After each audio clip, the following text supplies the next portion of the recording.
खुशबू से भी प्यार पवन को हो जाता है, पत्थर से भी प्यार चरण को हो जाता है। ऊंच नीच की रीत प्रीत नहीं माना करती, धरती से भी प्यार गगन को हो जाता है। नमस्कार, जय हिंद, जय भारत और जय उत्तराखंड। मैं Gautam Singh best Uttarakhand Hilansi YouTube channel से आपसे मुखातिब हूँ। मित्रों, एक रामायण का प्रसंग आता है कि जब प्रभु श्री रामचंद्र जी लंका से लौटे तो माता कौशल्या ने उनको कहा, बेटा राम, तुमने महाबली रावण को मार दिया। तो प्रभु श्री रामचंद्र जी ने कहा, माता, चारों वेदों के ज्ञाता, प्रकांड विद्वान, महाबलशाली अजय योद्धा रावण को मैंने नहीं मारा, उसको मैंने मारा है। इसका मतलब यह है कि किसी को भी कोई दुख नहीं पहुंचाता। हमारे कर्म और मेरी मैं मतलब मैं, मेरा अहम, मेरा अभिमान, मेरा जब स्वाभिमान अभिमान में परिवर्तित हो जाता है तो वही आदमी के पतन का कारण हो जाता है। आप जानते हैं कि जब समझ लें कि आपकी बातें आपकी औकात से ज़्यादा और आपकी परछाई आपके कद से ज़्यादा, आपके शरीर से ज़्यादा आपकी परछाई लंबी होने लगे तो समझ लेना चाहिए कि आपका वक्त का सूर्य ढलने लगा है, आपका सूर्य अस्तांचल की तरफ जा रहा है। इसीलिए आपकी परछाई, आपकी बातें आपकी औकात से लंबी हो रही है, आपकी परछाई आपके शरीर से लंबी हो रही है। तो मित्रों, इसी प्रकार से जब एक समय की बात आती है, आज जब स्वाध्याय कर रहा था मैं, तो श्रीमद् भागवत पुराण के 7वें स्कंद के लगभग 5वें 6वें अध्याय में ये कथा आती है कि वहाँ पर राजा युधिष्ठिर पूछते हैं नारद जी से कि हे नारद जी, हे महर्षि भगवान नारद, हिरण्यकश्यप ने अपने पुत्र प्रहलाद से इतना द्वेष क्यों किया, जबकि पिता तो अपने पुत्र को जान से भी ज़्यादा चाहता है। तो उस समय पर उनके प्रश्नों का उत्तर देते हुए नारद जी उनको बताते हैं कि किस प्रकार से प्रहलाद जी के शरीर में वो दैत्य आसुरी जन्म उनका था, आसुरी परिवार में उनका जन्म हुआ था, लेकिन आसुरी संपदा उनके अंदर नहीं थी। उनके अंदर दैवीय संपत्ति के गुण थे और उस दैवीय संपत्ति के गुणों के कारण ही वे अपने पिता की बातों को न समझ करके, अपने गुरु की बातों को न समझ करके, इस संसार को असार समझ करके उपदेश करते हैं दैत्य बालकों को। और उनके पिता चाहते थे कि वो गुरुकुल में जाके पढ़ाई करें, लेकिन प्रहलाद जी उल्टे दैत्य बालकों को ही शिक्षा दे देते थे, क्योंकि उनके अंदर दैवीय गुण थे। वो गुण उछल उछल के उनके आचरण से, उनकी बातों से, उनके क्रियाकलापों से बाहर निकलते रहते थे, जिनको देख करके हिरण्यकश्यप चिढ़ता था। और इसी कारण से अब दैत्य बालकों को उपदेश देते हुए प्रहलाद जी कहते हैं, हे दैत्य बालकों, अगर यह मनुष्य जीवन 100 साल का मिला है, ध्यान से सुनेगा, यह मनुष्य जीवन अगर 100 साल का मिला है तो तमो अंधकार के कारण और प्रकृति के गुण धर्म के कारण, क्योंकि दिन और रात होती हैं, तो रात में मनुष्य अपने निंद्रा में ही सोया रहता है, निंद्रा में किसी भी प्रकार का कोई कर्म होता नहीं है। इसीलिए अगर 100 साल का जीवन है तो 50 साल तो उसके सोने में चले जाते हैं, जिस समय वो प्रगाढ़ निंद्रा में रहता है। और आप में से और हम में से भी बहुत लोग ऐसे हैं जिनके पास काम कम होता है, वो लोग दिन में भी सोते हैं, तो वे लोग अपने घंटे उसमें जोड़ करके अपनी आयुष और कम कर सकते हैं। 4 से 50 साल आपके अंधकार में चले जाते हैं, निंद्रा में चले जाते हैं। रहे 50 साल, जीवन के आगे के जो 50 साल आगे के जो साल होते हैं, जब आदमी छोटी अवस्था में होता है तो उसकी मन बुद्धि चित्त इतनी विकसित नहीं होती है, अनुभव का उसमें अभाव होता है, तो अगले 20 साल उसके यौवन काल के यूं ही गुजर जाते हैं और वो कुछ बड़ा उपक्रम नहीं कर पाता, उसको ज्ञान वैराग्य के बारे में समझ नहीं आ पाती और 20 साल ऐसे निकल जाते हैं। और पीछे के 20 साल, 80 साल के बाद की जो 100 साल की उम्र होती है, 80 से और 100 के बीच की जो उम्र होती है, उन 20 साल में इंद्रियां शिथिल हो जाती हैं, शरीर कमज़ोर हो जाता है, मन भावनाएं क्षीण हो जाती हैं और उस समय इंसान कुछ अधिक कार्य और पुण्य के कार्य नहीं कर पाता, उनकी तरफ प्रवृत्त नहीं हो पाता।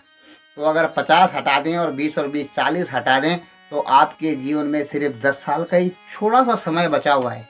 इस समय में भी आप काम, क्रोध, लोभ, क्षोभ, अज्ञान, ईर्षा, द्वेष, पाखंड, झूठ और यह तेरा यह मेरा इस माया जाल में फंसे हुए धन को उपार्जन करने में ही लगे रहते हैं। और धन को उपार्जन करने में आप अपने जीवन का बड़ा एक आयुष्य खो देते हैं और अपने यथार्थ स्वरूप को आप समझ नहीं पाते हैं।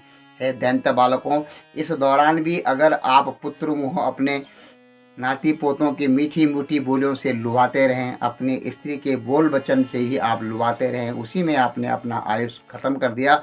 और अगर कुछ बच्चों से आपको, अपने बच्चों से आपको स्नेह होगा तो दूसरों के बच्चों से आपको द्वेष भी हो सकता है, क्योंकि यह द्वैत, माया का जो द्वैत है, अगर दिन है तो रात भी है, और अगर दिन और रात सबके लिए समान है तो फिर द्वैत नहीं उभरता है। इसलिए समता आपके अंदर होनी चाहिए।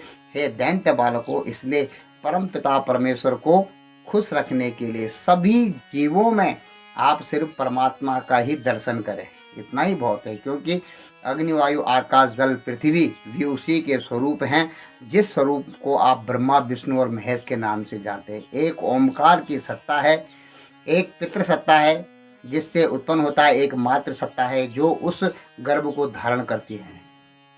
तो ब्रह्मा, विष्णु और महेश जो जन्म देता है, जो पालता है और जो विनाश करता है, जो अंत करता है, ब्रह्मा जो पैदा करता है, विष्णु जो सबका पालन करता है और महेश जो सबका संहार कर देते हैं, सबको यथोचित दंड और संस्कार, अंतिम संस्कार तक पहुंचा देते हैं, वो महेश हैं। इस प्रकार से आपने अपने स्वरूप को, उस परम पिता परमेश्वर को अपने अंतर आत्मा में समझ करके उस आत्मसात कर लेना चाहिए और उसी में लीन हो जाना चाहिए, ताकि आपके अंदर मैं न आ पाए।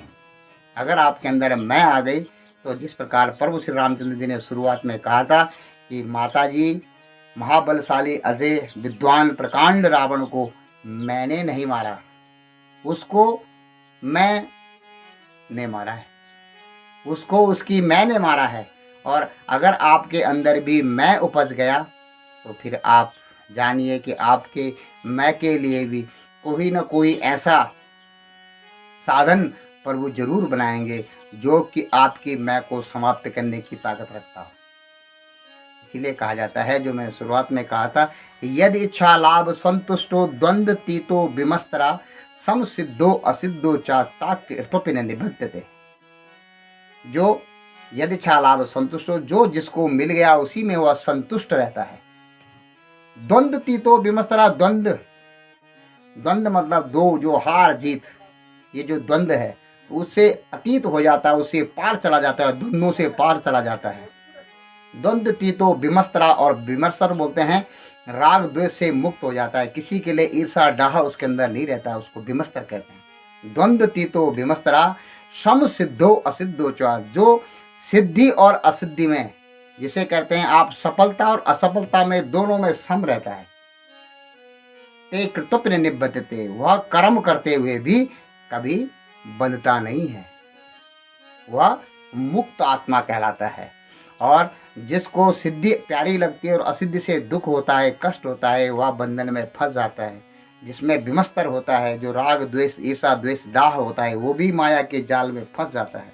और आप जानते हैं, माया जिसको अपने जाल में एक बार फंसा लेती है, फिर मृत्यु पर्यंत उसका छुटकारा नहीं हो सकता है।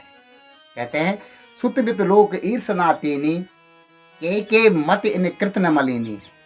सुत पुत्र, वित्त रुपया पैसा, और लोक ईर्षना, मेरी मान प्रतिष्ठा हो, मेरा समाज में कितना आदर है, यह प्रतिष्ठा। ईर्षनातीनी, ये तीन प्रकार की तृष्णा है, तिजारी हैं। सुतवित लोक ईर्षनातीनी, ये तीन प्रकार की तिजारी हैं।